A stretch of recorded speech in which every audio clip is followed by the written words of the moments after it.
My name is Mario. I am from Belgium and one of the old school graphic designers. Yes, I'm from Belgium, but I've been working and living in Asia this entire 21st century, and I design.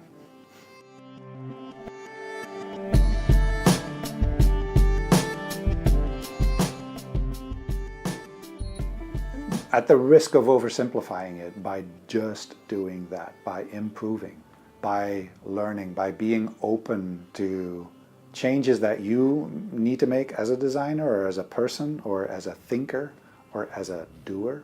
And that's not just a software skill. The skills will make you a good designer, but everything else, the mindset and the willingness to learn, that will make you a great designer. And the beauty of our profession is that you have so much to learn. There's always so much you can get your head around. That's where your curiosity will help.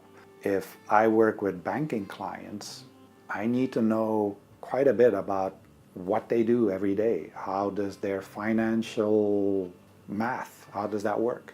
But if I work with a baker, I want to know everything about a bakery.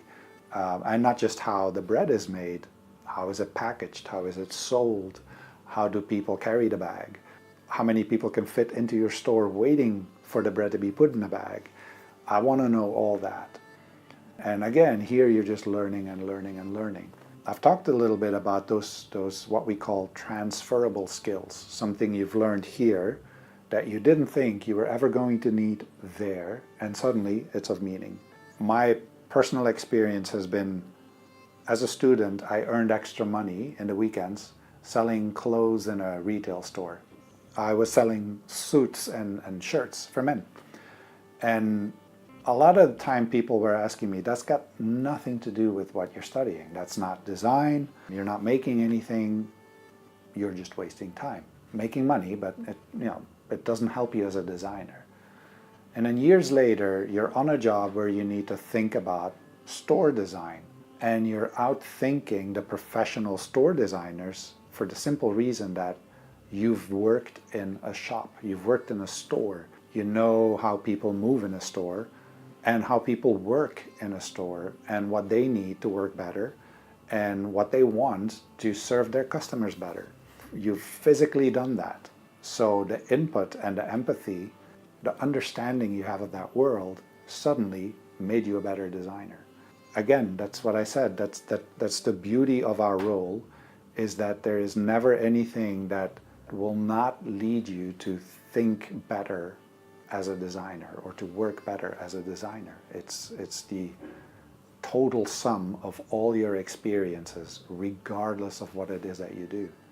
And I've also think that that's why I've come to a path where my focus is on experience design. It's because I take such a broad look at how does this all come together. I feel that a lot of my clients and a lot of the brands that we work for, through no fault of their own, they're very linear in how they see their product, their service, and their brand. And what I mean is they will literally think, my customer will go to the shop and buy my box and will go home and open the box and take out the product and then use the product. What they miss is that no one does that.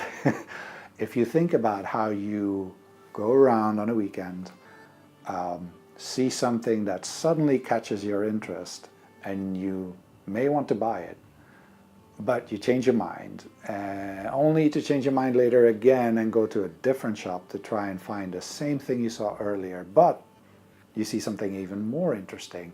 That's how real people go about shopping. But it's very different in the thinking of, my customer will do this, this, this, and this. Point being, you don't know what your customer will do. That fixed. So you need to design for everything around it. You need to consider all the scenarios that live around it, and then try to connect the dots to still get people to use the service or buy the product. It's a fun challenge.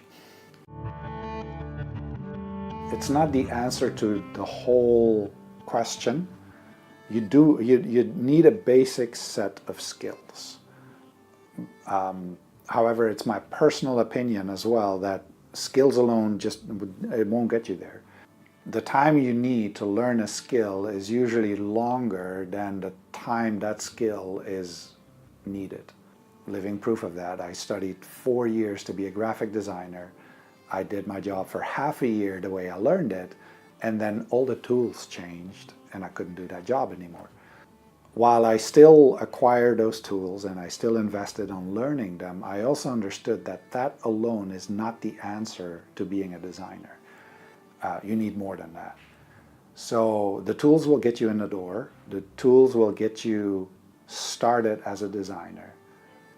But where design really shines is that you become a facilitator. And what I mean by that is your role is to help find the big important idea that you want to design for, defend it at all times, but also try and get everyone to make the idea better. And then you're not working on a computer anymore. Then you're not necessarily drawing on a piece of paper anymore.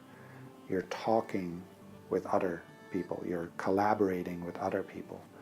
The one thing they will not teach you in school is what we call the soft skills.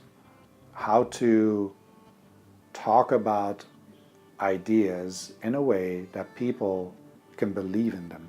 How to counter objections to that idea in a way that they change their mind. How to build stories. And so I've seen people become designers the other way around. They were very good at the thinking. They were very good at the storytelling. They could convince people just by talking about the potential of an idea. And then they learned the tools on how to build these ideas. So there's multiple ways of coming into design. Tools will be needed. Skill set is going to help you, but it's not the one thing you need to crack.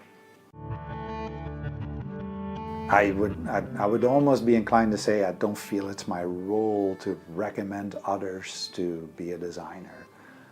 But I don't want to go as far as saying that it's a calling or a mission.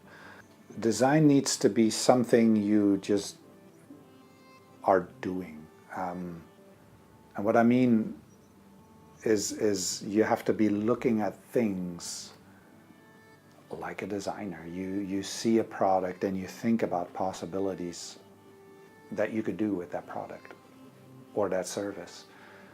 The reason for it is the more of a habit it is for you to think and act like a designer, the easier it is to do the job, because the job is not easy. Your thinking will be challenged every day. You sometimes need to work with the fact that you were wrong and still go about delivering. So it can be demanding on yourself, right? If you feel like you're the only one that's got a good idea and you cannot convince others, or if you're the only one that doesn't believe in the idea that everyone else is believing in, that could be demanding. That could be uncomfortable to work in. So if you have a tolerance for that, and if you have a bit of a persistent mindset where you will work through difficult challenges, then I think design is a great fit. If you have a belief in ideas, if you have a belief that you can make ideas even better, design will be for you. If you want to make things more beautiful, even then design could be for you. Maybe just the visualizing part, but if that's what feeds your soul, we need great visualizers, we need great stylists. Design has so many different tracks and so many different people that can contribute to it.